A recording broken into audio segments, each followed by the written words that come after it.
Chapitre 7. Au spectacle de son fils, tombant dans le champ clos d'Ashby, le premier mouvement de Cédric avait été de donner l'ordre à ses gens de courir lui prodiguer leurs soins. Mais reconnaître aux yeux de tous ce fils chassé de la maison, frappé de la sentence d'exhérédation, l'ordre expira sur ses lèvres.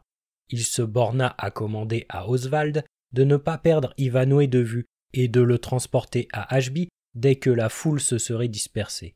Ce fut en vain qu'Oswald chercha le blessé sous sa tente. Ivanhoe n'y était plus, disparu comme par magie. En revanche, Oswald se trouva soudain face à face avec un homme dont le costume rappelait vaguement celui d'un écuyer. C'était Gurt, désespéré devant cette énigme et cherchant son maître, sans souci de sa propre sécurité. Le devoir ordonnait à Oswald de s'assurer de la personne du cerf en fuite. Il le fit sur-le-champ. Peu après, interrogeant de droite et de gauche, il réussit à apprendre que le chevalier déshérité avait été recueilli dans la litière d'une spectatrice du tournoi et emporté hors de la lice. Dans quelle direction, nul ne put le lui dire. Le Tan saxon avait attendu dans la plus grande inquiétude le retour de son échanson. Mais, quand il sut Ivanhoe entre des mains étrangères, son orgueil reprit le dessus. « Qu'il aille au diable !» cria-t-il. « Que ceux, pour l'amour desquels il a reçu ses blessures, le pensent !» Cédric et Athelstan se disposaient à quitter Ashby, quand, dans le brouhaha du départ, Gurt, le déserteur, fut tout à coup découvert par les yeux du maître. « Qu'on le garrotte !» s'écria Cédric. Tandis qu'on le ligotait, les mains derrière le dos, le pauvre Gurt ne fit pas entendre une plainte, mais, en lançant à son maître un regard de reproche, il ne craignit pas de murmurer. « Il en est ainsi, noble Cédric, pour cette seule raison que j'aime votre sang plus que le mien propre. »« À cheval, et en avant !» cria Cédric, qui feignit de ne pas entendre. « Oui, il est plus que temps, » opina Athelstan. « Sinon, le souper du digne abbé Walthof ne sera bon qu'à jeter aux chiens. » On força donc le train, de manière à prévenir pareille catastrophe, et le souper du couvent fut splendide. Il se continua fort avant dans la nuit, et les voyageurs ne firent au réveil leurs adieux à l'abbé qu'après un aussi somptueux déjeuner. Ils venaient de traverser une large plaine et pénétraient dans une zone forestière, hantée par ces bandes de paysans et de yeomen d'origine saxonne, que l'oppression normande et la détresse vouaient au brigandage. Mais ces hotelots, qui se riaient de la maigre police du temps, n'en respectaient pourtant pas moins, en général, les personnes et les biens de leurs compatriotes. En abordant ces parages dangereux, Cédric et Athelstan comptaient donc tout ensemble sur leurs forces et sur les égards que leur assurait le sang saxon, quand ils furent soudain alertés par des plaintes et des gémissements. À l'endroit d'où partaient ces cris, ils trouvèrent une litière fermée, dont on avait dételé les chevaux, une jeune fille en larmes, richement vêtue à la mode juive, et un vieillard, coiffé de la toque jaune, qui se tordait les mains de désespoir en invoquant tous les patriarches de l'Ancien Testament. Faisant trêve enfin à ces lamentations, Isaac d'York put faire le récit de ses malheurs. Il avait loué à Ashby une escorte et des mules pour gagner Doncaster. Mais, à l'orée de ces bois mal famés, les lâches les avaient abandonnés, en emmenant, pour comble, la plupart des bêtes. Il conclut en suppliant ses voyageurs envoyés par le ciel de les prendre sous leur sauvegarde. Rebecca vint se jeter aux pieds de Lady Rowena et baisa le bas de sa robe à la manière des suppliants orientaux. « Permets, je t'en implore, que nous continuions le voyage sous votre protection. Ce n'est pas pour moi que je te demande cette grâce, ni même pour ce vieillard, mon père. Mais dans cette litière est couché un blessé, un chrétien comme toi, et si par ton refus il lui est arrivé quelque malheur, sache-le bien, tu ne t'en consolerais de la vie. » L'accent était si déchirant que la belle Saxonne se tourna aussitôt vers Cédric. « Cette jeune fille est aussi émouvante que belle. Ce vieil homme est sans défense, et il y a là, étendu, un blessé qui souffre. Soyons des chrétiens. » Cédric acquiesça, d'un signe de la tête. Le tohu-bohu, causé par la nouvelle distribution des bagages et le chargement des mules, fournit à l'astucieux Gurt une magnifique occasion de se plaindre à l'ami Wamba d'être, en vérité, bien à l'étroit dans ses liens, et le fou s'empressa d'y remédier en leur laissant un tel jeu que Gurt ne tarda pas à s'évanouir dans l'épaisseur des taillis, sans que nul ne s'en aperçût. Le sentier dans lequel les voyageurs s'engageaient devint bientôt si étroit que 2 cavaliers pouvaient à peine y passer de front. Il aboutit enfin à un terrain marécageux que coupait un ruisseau bordé de vieux saules. À peine eurent-ils gagné l'autre bord qu'ils se trouvèrent soudain enveloppés par une telle nuée d'hommes en armes qu'aucune résistance n'était possible. « Dragon blanc, Saint-Georges et l'Angleterre !» vociféraient les assaillants pour accentuer la vérité de leur rôle d'outlaws, et, de nouveaux venus, renforçaient sans cesse leur bande. Cédric fit front aux 2 premiers qui se présentèrent. D'une javeline, il cloua l'un contre le tronc d'un chêne, et chargea l'autre, l'épée haute, avec une telle furie qu'il brisa la lame contre une maîtresse branche.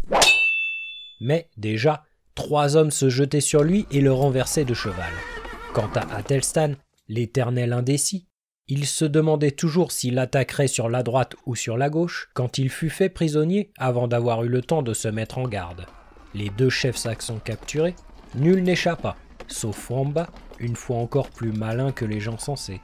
Après un inutile effort pour délivrer son maître, il se laissa glisser de son cheval et s'enfonça subrepticement dans les fourrés.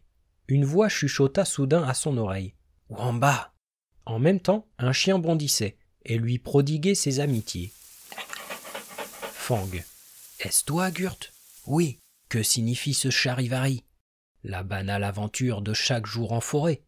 Notre maître, Lady Rowena, Athelstan, Undibert, Oswald, etc., tous prisonniers. Cédric a mis trop de précipitation à combattre, et Athelstan n'en a pas mis assez, et les autres n'en ont pas mis du tout. Ton cœur, s'écria Gurt, enflammé, vaut mieux que la tête. Nous ne sommes que 2, mais une attaque brusquée contre des gens qui ne s'y attendent pas peut réussir. Suis-moi. Ils se préparaient à partir, quand un tiers surgit, qui leur ordonna de ne pas bouger.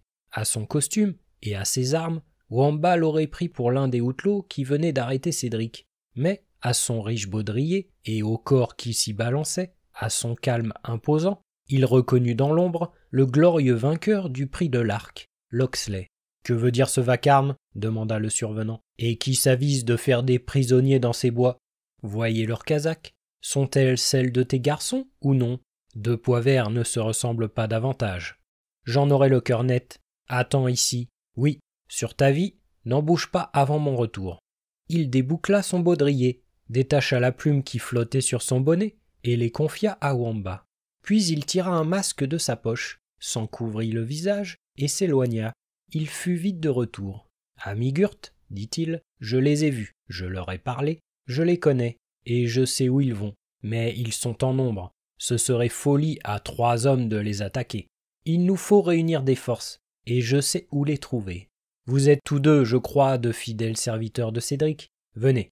Il ne sera pas dit que l'ami de l'Angleterre et des Anglais manquera de bras pour le secourir dans le danger. Mais le temps presse. » À ces mots, il les entraîna dans l'épaisseur des bois. Ce ne fut qu'après 3 heures d'une marche rapide que Wamba, Gurt et leur guide mystérieux arrivèrent à une clairière, au centre de laquelle s'élevait un chêne énorme. 5 ou 6 yeomen dormaient sous ses branches touffues, tandis qu'un 7e montait la garde au clair de lune. Au bruit de leurs pas, celui-ci donna l'alarme, et ses camarades, soudain debout, saisirent leurs arcs. Mais Locksley s'étant fait reconnaître, les marques de respect succédèrent aux attitudes menaçantes. « Où est Alanda Dale ?» demanda l'archer. « Du côté de Watling, avec 4 hommes. Il guette le prieur de Jorvaux. Bonne idée. Où est le frère ? Dans sa cellule. Je vais le retrouver. Vous, dispersez-vous, et ramenez le plus de compagnons possible. Soyez ici 1 heure avant la pointe du jour. Ah, j'oubliais que 2 d'entre vous prennent immédiatement la route de Torquilstone. Une bande, déguisée sous notre costume, conduit des prisonniers à front de bœuf. Notre honneur est en jeu, serrez-la de près, et que le meilleur marcheur m'apporte des nouvelles. » Ils s'égayèrent aussitôt, et, suivi de Gurt et de Wamba, Locksley s'engagea sur le chemin de la chapelle de Copmanhurst. « Par mes clochettes de fou !» s'écria Wamba devant l'ermitage. « Si c'est là la demeure d'un voleur, le proverbe dit vrai. Plus on est près de l'église, et plus on est loin de Dieu. Gurt, écoute ce psaume. » L'anachorète et son hôte chantaient à pleine gorge une chanson à boire. Mais, En heurtant la porte d'un poing solide, Locksley troubla la fête. « Par mon chapelet !» fit l'ermite, s'arrêtant dans son jovial refrain. « Voici des voyageurs égarés. Pour l'honneur de mon capuchon, je ne voudrais pas qu'ils nous surprissent en ces pieux exercices. Reprends ton armure, sire fainéant, et fais chorus avec moi, tandis que je rentre dans l'armoire, pâté, bouteille et gobelet. » Sur ce, il entonna un sonore De Profundis, qu'accompagna le chevalier. « Prêtre fou, vas-tu ouvrir à Locksley ?»« Oh, alors tout va bien, » dit l'ermite au chevalier, « rien à craindre. » Les chiens qui s'étaient mis d'abord à aboyer, reconnaissant la voix du nouveau venu, grattaient joyeusement à la porte. Celle-ci s'ouvrit, et Locksley entra, suivi de Gurth et de Wamba. « Tiens, fit Locksley à la vue du chevalier, où as-tu pêché ce nouveau compagnon ? C'est un frère de notre ordre. Nous avons passé la nuit en oraison. Un membre de l'église militante, je vois ça, comme il en court tant aujourd'hui dans les champs. Mais au but, aujourd'hui nous avons besoin de tous nos hommes, clercs ou laïcs, jusqu'au dernier. Quitte ton froc et ton rosaire, prends ton arc et ta javeline, puis tirant l'ermite à l'écart. Pourquoi laisser rentrer chez toi un chevalier que tu ne connais pas ? Que je ne connais pas ? Je le connais aussi bien que le mendiant son écuelle. Brave archer, dit le chevalier, point de reproche à mon joyeux hôte. Il n'a pas pu me refuser l'hospitalité, car je l'y aurais contraint. Contraint ? Protesta l'ermite. Attends un peu que j'ai quitté ce froc pour ma casaque verte, et si ce bâton ne te sonne pas minuit sur la caboche, je veux bien être ni bon moine, ni bon coureur des bois. Ce disant, il apparaissait déjà en juste au corps et en caleçon de bougre en noir, et en filet casaque et haut de chausse vert. La glace était rompue entre Locksley et le nouveau venu. Tu ne diras pas non, sire chevalier. C'est ton bras qui a décidé de la victoire au second jour du tournoi. Et si oui, que s'ensuit-il ? Que je te tiens pour prêt à prendre le parti du faible. J'attends de toi que tu te montres aussi bon anglais que bon chevalier. L'affaire dont je vais te parler, si elle est un devoir pour tout homme d'honneur, l'est surtout pour un Anglais. Les intérêts de l'Angleterre et du dernier des Anglais me sont plus chers qu'à personne au monde. Jamais l'Angleterre n'eut autant besoin de ce qu'il aime.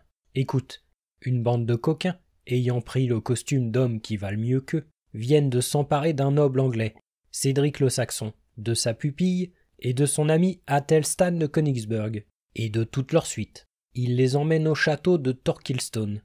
Comme chevalier et comme Anglais, veux-tu nous aider à les délivrer ?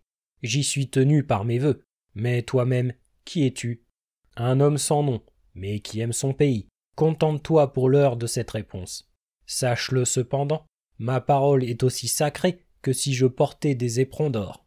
Je te crois, j'ai l'habitude de lire sur les visages. Je lis sur le tien courage et franchise.